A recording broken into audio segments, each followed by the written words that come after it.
Welcome to Passions Illustrated. Before starting the video, make sure to like, share, and subscribe. The Middlesex County Courthouse in Cambridge, Massachusetts was busier than usual that October morning. Julian Parker adjusted his navy blue tie for the third time in the last 5 minutes, his slightly trembling hands betraying the nervousness he was trying to hide through the imposing oak doors of the courtroom. He could see Monica Richardson, his ex-girlfriend, talking in whispers with her lawyer. "Stay calm," whispered Penelope Wright's lawyer, placing a comforting hand on his shoulder. "Remember what we talked about? She may have put on a show, but we have the truth on our side." Julian nodded, but his stomach churned at the thought of the absurd charges he would face: harassment, misappropriation of funds, and even threats. 3 charges that could not only destroy his career as a software developer, but also send him to prison. Judge Caffer Morrison entered the room, and everyone stood up. Julian watched Monica out of the corner of his eye, noticing how she had perfected her victim. Appearance: slightly reddened eyes, vulnerable posture, wearing a conservative ensemble that seemed to have been chosen specifically to look harmless. "Case number 2847, Richardson v. Parker," announced the bailiff as Monica's lawyer Maxwell Brooks made his opening statement. Julian allowed himself to go back 6 months in time when everything began to fall apart. He had met Monica during a technology event in Boston, where they were both working at different startups. She was bright, charismatic, and seemingly sincere in her interest in technological innovation. Madam Judge, Brooks' voice cut through her memories. "My client suffered months of psychological harassment after ending her relationship with the defendant. Mr. Parker not only stalked her, he also appropriated her intellectual property and threatened her when she tried to expose his actions." Julian felt his face heat up. The lies were so well constructed that if he hadn't been the defendant, he might even have believed them. It was then that Penelope stood up, her presence commanding immediate attention. At 35, she was known for her ability to unravel complex defamation cases. "Your Honor," Penelope began, her voice clear and confident, "the charges against my client are not only unsubstantiated, but also represent a calculated attempt to destroy the reputation of an innocent man. Throughout these proceedings, we will demonstrate that Ms. Richardson is in fact conducting a campaign of retaliation after her own unethical actions were uncovered." Julian watched Monica's reaction, a brief frown quickly masked by an expression of hurt. He knew that expression. Well, it was the same one she used when she manipulated situations in her favor at the startup where they worked. The first witness called was Ryan Cooper, a former work colleague of both of them. Julian felt a pang of gratitude when he saw his friend take the witness stand. Ryan had been instrumental in preserving evidence of Monica's true intentions. "Mr. Cooper," Penelope began, "could you describe the nature of the professional relationship between Mr. Parker and Ms. Richardson?" "They worked on parallel projects," Ryan replied. "Monica always showed a lot of interest in Julian's work, especially after our company announced that his project would be presented to investors." As the hearing continued, Julian couldn't help but notice how Penelope handled the case with a grace that impressed him. Her green eyes shone with determination as she methodically dismantled each accusation, and for the first time since this whole nightmare began, he felt a spark of hope. During the break, Julian and Penelope met in a small conference room. "You're doing great," she said, organizing her notes. "Monica made a mistake by mentioning that December meeting. I have the emails that prove she was lying about the date." Julian ran his hands through his dark hair, a nervous habit he'd had since childhood. "I still can't believe I ever trusted her," he muttered. Penelope stopped what she was doing and looked directly at him. "Julian, people like Monica are experts at gaining the trust of others. Don't blame yourself for being sincere in your intentions." There was something in the way she spoke that made Julian's heart skip a beat. For the first time, he allowed himself to really look at Penelope not just as his lawyer, but as a woman whose intelligence and compassion intrigued him more and more. The bailiff called everyone back into the courtroom. As they walked down the corridor, Julian felt a sudden surge of determination. With Penelope by his side, he would face not only the trumped-up charges, but also his own inner demons. The afternoon continued with more testimonies, each one adding a new layer to the complex web of events that had brought them there. Monica maintained her victim facade, but small cracks were beginning to appear in her performance. Every time Penelope presented new evidence, Julian could see the slight tremor in her hands, the too fast blinking of her eyes. The first session of the trial ended with Judge Morrison scheduling the continuation for the following week. As they put their belongings away, Julian realized that something had changed inside him. The initial fear was being replaced by a calm determination, and part of this he knew was due to Penelope's constant and reassuring presence. "Tomorrow, we need to review your statement," said Penelope, closing her briefcase. "Can we meet in my office at 9? Julian agreed, trying to ignore the small shiver he felt when their fingers accidentally touched. As they picked up the same document, there was a long road ahead, but for the first time in months, he was beginning to see a light at the end of the tunnel, a light that curiously had the same sparkle as his lawyer's eyes. The morning after the first day of the trial, Julian arrived at Penelope Wright's office in central Cambridge 15 minutes before the scheduled time to read. Brick building typical of the local architecture housed one of the most respected law firms in the region. As he waited in the elegant lobby on the 20th floor, his memories transported him back to 6 months ago, when his relationship with Monica began to show the first cracks. It was all connected to a specific project, the development of an artificial intelligence algorithm for energy optimization in commercial buildings. "Good morning, Julian." Penelope's voice brought him back to the present. She was wearing a navy blue outfit that emphasized her professional posture, but there was something about her smile that conveyed a comforting kindness.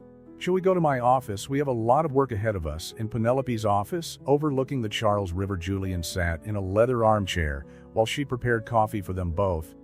"We need to talk about the lab incident," she said, handing him a cup. "Monica is likely to use this against you tomorrow." Julian held the cup tightly, the heat of the coffee warming his tense hands. "That's when I realized something was wrong," he began. "Monica had access to the lab late at night, something unusual for someone who didn't work directly on the project." Ryan was the one who first noticed. "Tell me exactly what happened," Penelope asked, sitting down opposite him with her notepad. "It was a Wednesday at the end of March. I'd stayed late checking some bugs in the system. As I was leaving around 11 p.m., I saw a light in the main lab. Monica was there copying data from the main server." Julian paused, taking a sip of coffee. "When I questioned her, she said she was making an authorized backup.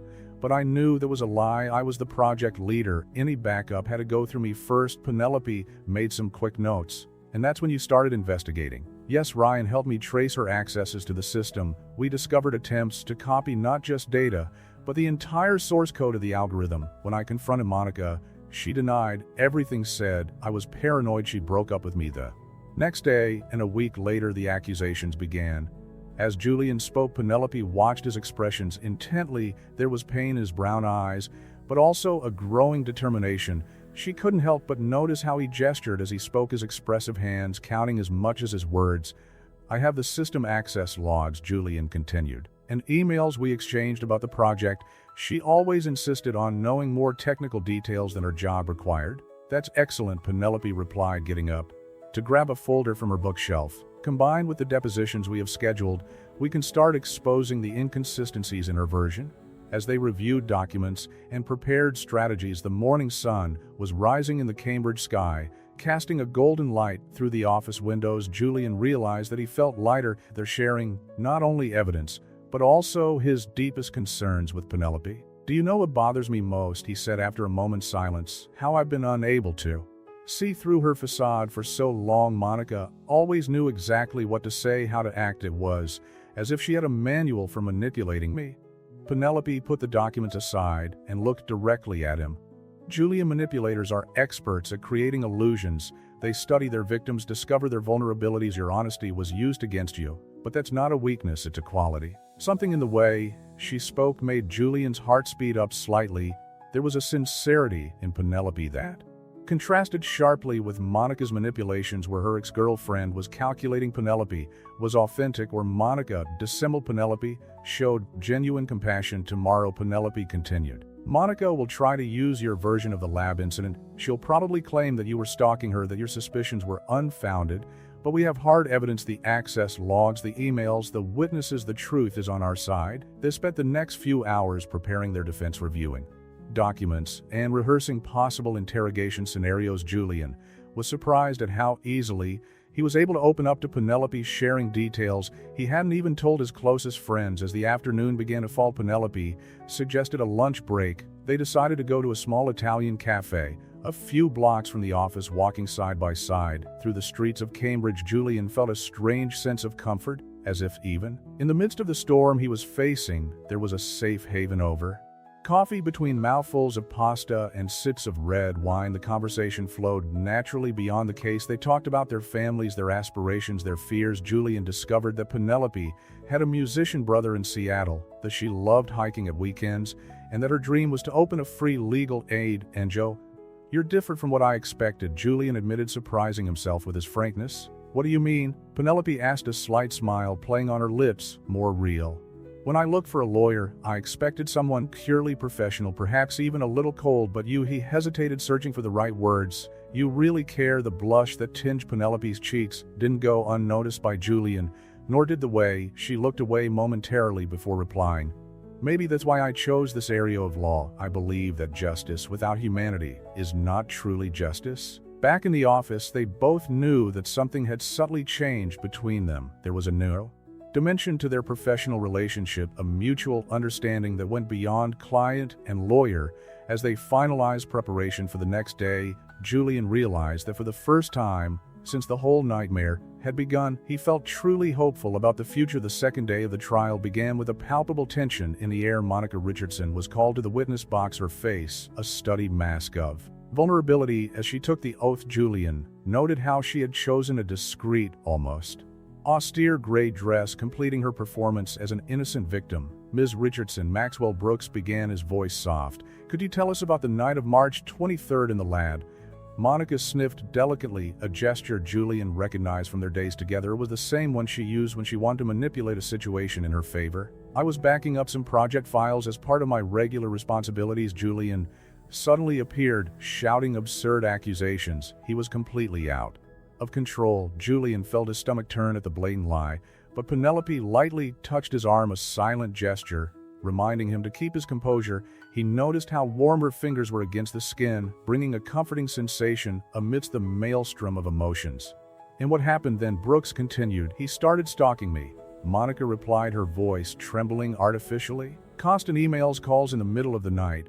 He'd show up at places I was saying he had evidence against me, threatening to destroy my career." Penelope stood up for the cross-examination, her heels echoing across the wooden floor of the room. Julian admired how she moved with a quiet confidence, like a predator who already knew all her prey's weaknesses. "Mrs. Richardson," Penelope began, "you mentioned regular backups. Could you show us the formal authorization to access those specific files?" Monica hesitated for a split second. "It was standard company procedure." "Interesting," Penelope replied, taking a document from her briefcase. "Because I have here the company's security policy, which clearly states that any access to source codes must be expressly authorized by the project leader, in this case, Mr. Parker." The first sign of genuine nervousness appeared on Monica's face. Julian watched as she adjusted her pearl necklace, and nervous tick he knew well. "Besides," Penelope continued, "we have system logs showing that you tried to access restricted areas of the project at unusual times, always when you thought no one was in the lab." "Ms. Richardson, were you aware that the company keeps detailed logs of all access attempts?"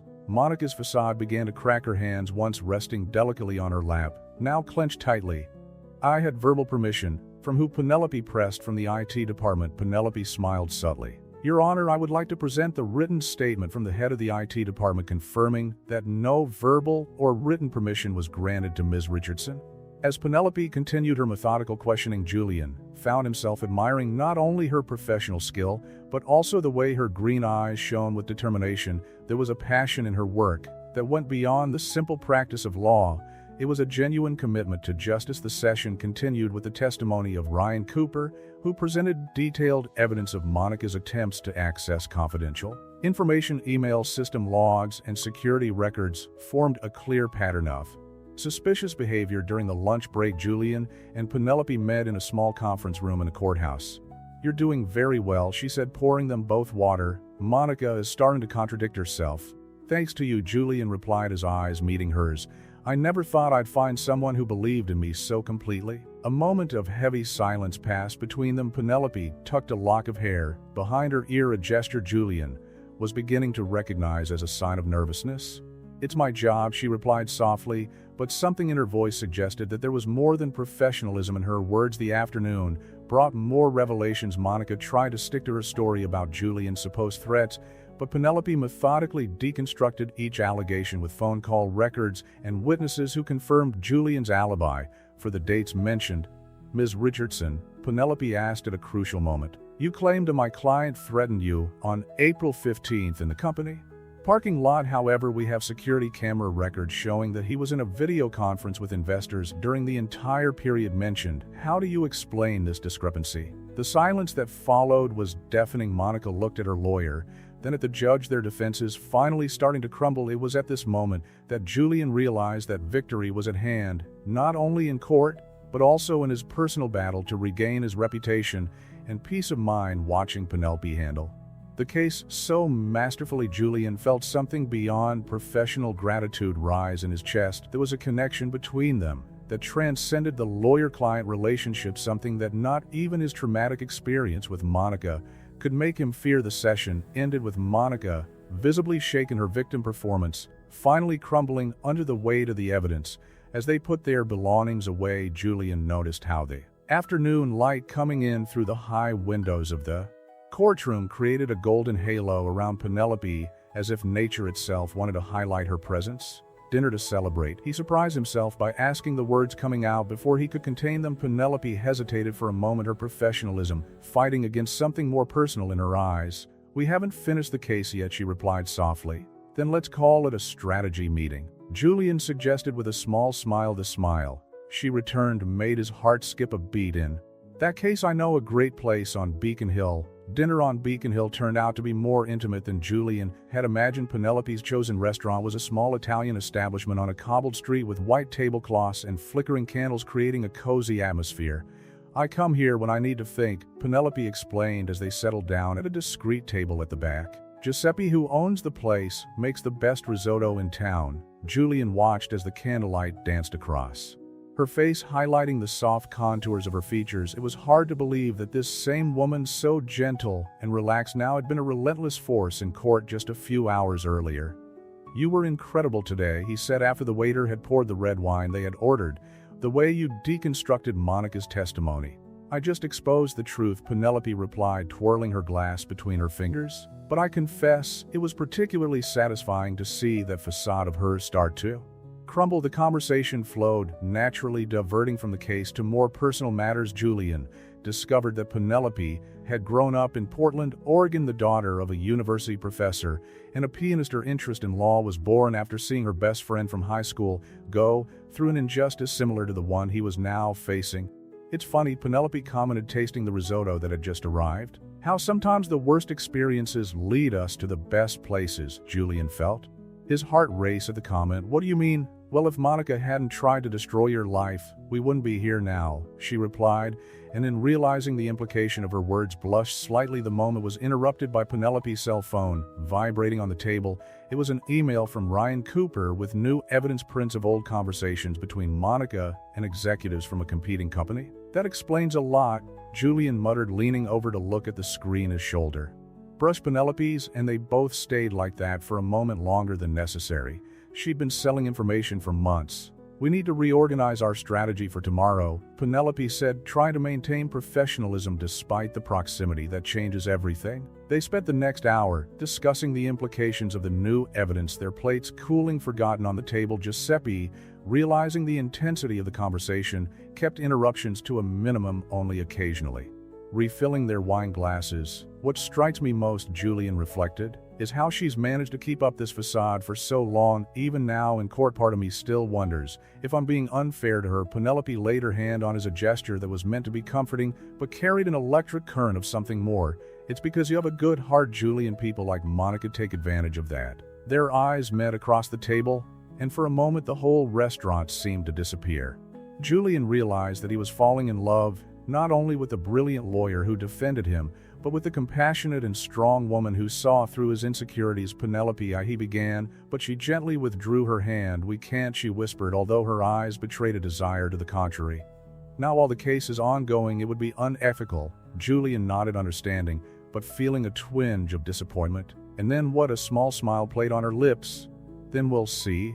The rest of the evening passed in a delicate dance between the professional and the personal, with both of them aware of the growing attraction between them, but keeping a respectful distance. As they left the restaurant, the Boston night enveloped them with its cool fall breeze. "I need to check a few things before tomorrow," Penelope said, stopping on the sidewalk. "The Uber driver will be here any minute." "I could take you," Julian offered, but she shook her head. "Better not," he replied softly. "We're already treading on dangerous territory." Before he could reply, the car arrived. Penelope hesitated for a moment, then leaned over and kissed him lightly on the cheek. "See you tomorrow, Julian." He stood on the sidewalk watching the car disappear into the night, his cheeks still tingling where her lips had touched it. The case was far from over, but for the first time since it had started, Julian realized that perhaps the nightmare with Monica had led him to something unexpectedly wonderful. As he walked to his car, he thought about how his life had changed over the last few weeks. Monica's accusations, which initially seemed destined to destroy him, had ended up paving the way for something new and promising. It was as if the universe had a bigger plan, turning his personal tragedy into an opportunity for redemption and possibly love. With a smile on his lips, Julian drove home through the historic streets of Boston, his heart lighter than it had been for months. Tomorrow would be another day of battle in court, but now he had something else to fight for besides his own vindication. The morning of the third day of the trial brought a different energy to the courtroom. The new evidence uncovered about Monica's connections to competing companies had completely changed the landscape of the case. Julian arrived early, watching the movement in the corridor. As he waited for Penelope, his heart raced involuntarily when he saw her emerge from the elevator, impeccable in a dark red suit. "Good morning," she greeted, professional as ever, although her eyes betrayed a special sparkle when they met his. Ready? Before Julian could answer, Maxwell Brooks, Monica's lawyer, hurried over. "Ms. Wright, we need to talk in private." Penelope exchanged a meaningful glance with Julian before following Brooks to a nearby conference room. 15 minutes later, she returned with an expression that mixed triumph and caution. "Monica wants to make a deal," she whispered, pulling Julian into a discreet corner. "The evidence about your communication with competitors has scared her. She's willing to drop all charges." Julian felt a wave of relief, followed immediately by indignation. "After everything she's done, she just wants to give up." "Not exactly," Penelope explained, her voice low and intense. "The agreement includes her confession to the attempted theft of intellectual property. She'll face the legal consequences of that, but she'll avoid more serious charges of corporate espionage." The courtroom was packed when the session began. Judge Morrison listened attentively as Brooks explained a proposed settlement. Julian watched Monica, noticing how her victim's stance had completely disappeared, replaced by a tense resignation. "Your Honor," Penelope stood up, her presence commanding immediate attention. "Before we proceed with the settlement, I'd like to present the evidence that prompted this sudden change of position." Over the next 40 minutes, Penelope methodically laid out the extent of Monica's activities. Emails, records of secret meetings, and suspicious bank transfers painted the picture of a calculating manipulator who had planned not only to steal Julian's work, but also to sell trade secrets to multiple buyers. During a break in proceedings, Julian and Penelope found themselves in the same conference room where they had talked on the first day. The closeness between them seemed to carry a different tension, now amplified by the events of the last few days. "Are you all right?" Penelope asked, noticing his thoughtful expression. "It's strange," Julian replied, running his hands through his hair. "Part of me is relieved that it's all coming to an end, but another part doesn't want it to end," he added, his eyes meeting hers with an intensity that made the air between them seem electrified. Penelope took an instinctive step backwards, holding her professional composure by a thread. "Julian, I know," he interrupted softly. "Not yet." The rest of the afternoon was devoted to finalizing the deal. Monica made a formal statement admitting her attempts to steal intellectual property and retracting all the accusations against Julian. Judge Morrison, after carefully reviewing the terms, approved the settlement. "This court accepts the proposed terms," the judge announced. "Ms. Richardson will face the consequences of her actions as set forth in the agreement. Mr. Parker, all charges against you have been officially dropped, and your name is cleared." As the room emptied, Julian watched Monica being led away by her lawyers, her former confidence completely destroyed. It was a bittersweet end for someone he once thought he knew so well. "It's over," Penelope said softly, approaching him. "You're free." Julian smiled, a genuine smile that reached his eyes for the first time in months. "Thanks to you." Outside the courthouse, the late afternoon sun painted the Cambridge sky in shades of gold and pink. Ryan and other co-workers approached to congratulate him, but Julian could barely take his attention away from Penelope, who was talking to some reporters a few meters away. So Ryan commented with a knowing smile, "When are you going to ask her out?" Julian blushed slightly. "It's complicated." "No, it's not," his friend replied. "The affair is over. You're two single adults. Sometimes the best things are born in the most unexpected places." As the small crowd dispersed, Julian gathered his courage and approached Penelope, who was organizing her briefcase. "Dinner?" he asked simply. She looked at him, a smile playing on her lips. "Wouldn't it be more appropriate to wait a few days?" "Probably," he agreed, "but I think we've waited long enough, haven't we?" Penelope closed her briefcase, her professionalism visibly fighting against something more personal. "There's a new restaurant in Back Bay. Meet me there at 8. Julian added, his heart lighter than it had been in months. As they walked in opposite directions in the parking lot, they both knew that this was not an end, but a beginning. The shadows of the past had finally dissipated, leaving room for something new and promising to blossom. The restaurant in Back Bay shone like a beacon in the Boston night, its large French windows revealing an elegant and welcoming interior. Julian arrived a few minutes before 8, nervously adjusting his tie. As the valet brought his car around, it was different this time, no longer a strategy meeting or a professional encounter. It was a start. Penelope was already there, sitting at a discreet table overlooking Commonwealth Avenue. She had swapped her formal court outfit for a navy blue dress that made her look softer, more approachable. Julian felt his heart race as he watched her consult the menu, a gesture so commonplace that it somehow seemed intimate now. "I hope I haven't kept you waiting," he said, approaching the table. She looked up and smiled, that smile he was beginning to realize was reserved just for him. "I've only just arrived. I'm still trying to process everything that happened today." The sommelier approached with the wine list, and they chose a Pinot Noir from California. As they waited, the conversation flowed naturally away from the case and the courtroom, like a river finally finding its natural course. So Penelope began, her fingers playing with the rim of the glass. "How does it feel to be a free man?" Julian reflected for a moment. "Honestly, a bit surreal. It's like waking up from a very long nightmare. But also," he hesitated, his eyes meeting hers, "I also feel like I'm at the start of something new." The wine arrived, and with it came a subtle change in the atmosphere. The formalities they had maintained for weeks began to melt like ice in the sun. "You know," Penelope confessed after tasting the wine, "there were times during the case when I had to constantly remind myself to maintain professionalism, like last night at Giuseppe's." Julian teased gently. She blushed slightly. "Especially last night." The conversation continued as they savored an exceptional dinner, perfectly golden scallops for her, lamb with herds for him. They talked about their lives before they met, about dreams and fears, about the little coincidences that had brought them there. "My sister always says there are no coincidences," Julian commented, sharing a raspberry cheesecake dessert with Penelope. "She'd say it was all written in the stars or something." "And what do you think about that?" Penelope asked, her green eyes fixed on him. "Before this whole affair, I probably would have laughed at the idea, but now—" He paused, choosing his words carefully. "Now I think that maybe some people come into our lives just when we need them." The moment was interrupted by the soft sound of live music, starting in the adjacent piano bar. The soft notes of "The Way You Look Tonight" filled the room. "Dance with me?" Julian asked, holding out his hand. Penelope hesitated for just a second before accepting. On the small dance floor, among other couples, they found a natural rhythm. Together, the physical closeness brought out all the emotions they had kept contained for weeks. "Do you know what impressed me most about you?" she murmured against his shoulder.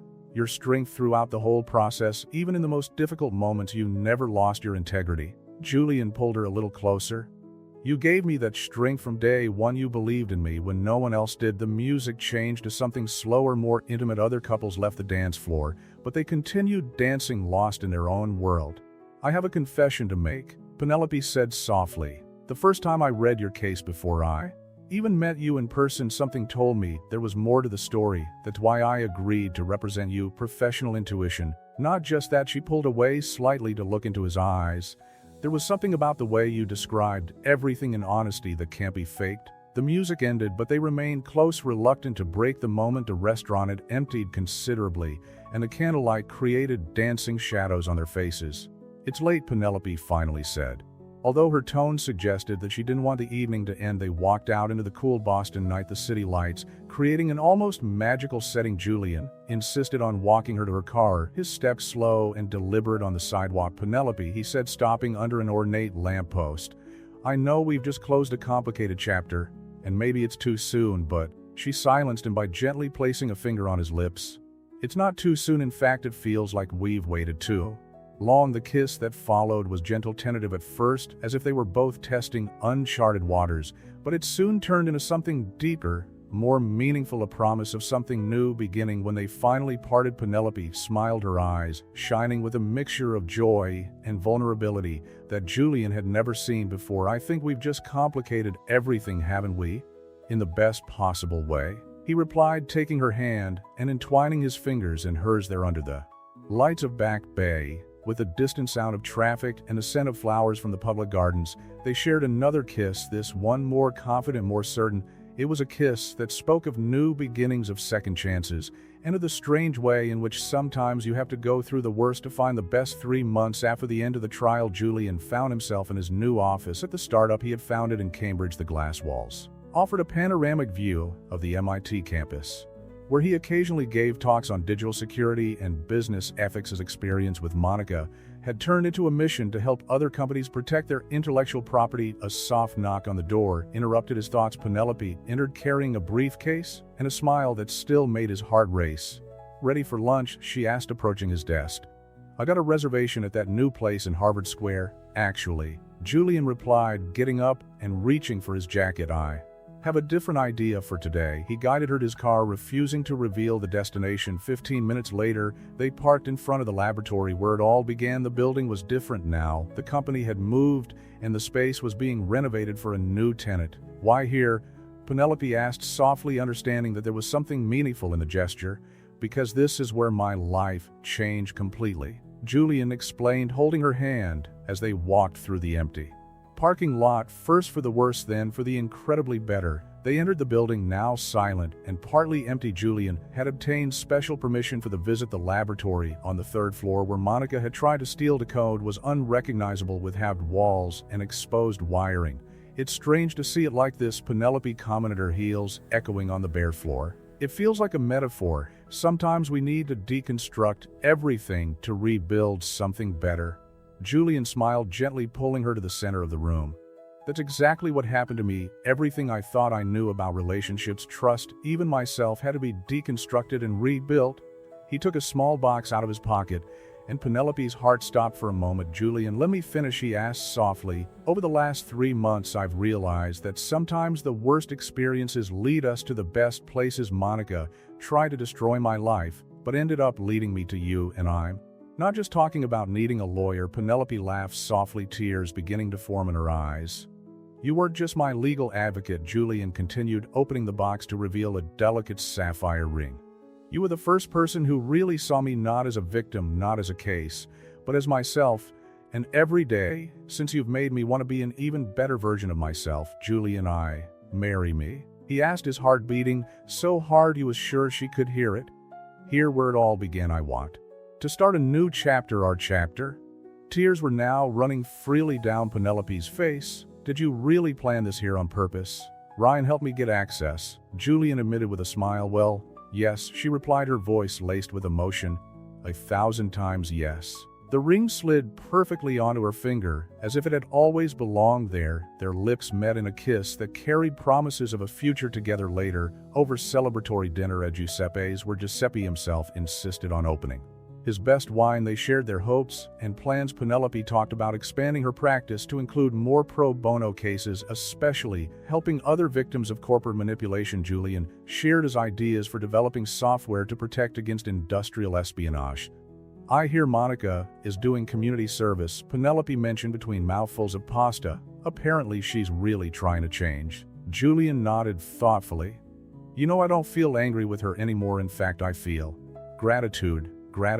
If it hadn't been for her, I would never have met you," he explained, holding Penelope's hand over the table, the sapphire ring sparkling under the restaurant lights. "Sometimes the universe has a strange way of putting us exactly where we need to be." Penelope's smile lit up her face, like a lawyer who normally deals with corporate cases deciding to take on a defamation case. "Exactly," Julian replied, leaning in to kiss her softly.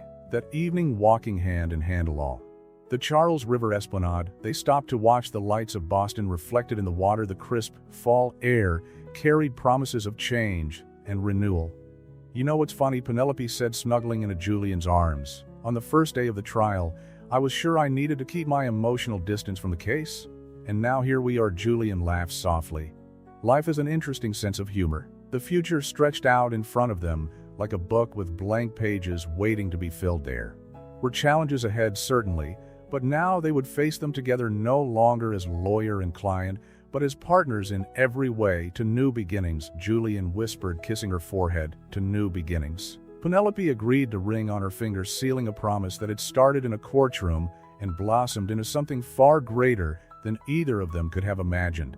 And so, under the starry Boston sky, two people whom fate had brought together through unlikely circumstances sealed their commitment to write the next chapters of their lives together. It wasn't an ending, but a beginning, the kind of beginning that only happens when you're brave enough to believe that sometimes the best stories are born from the most unexpected moments.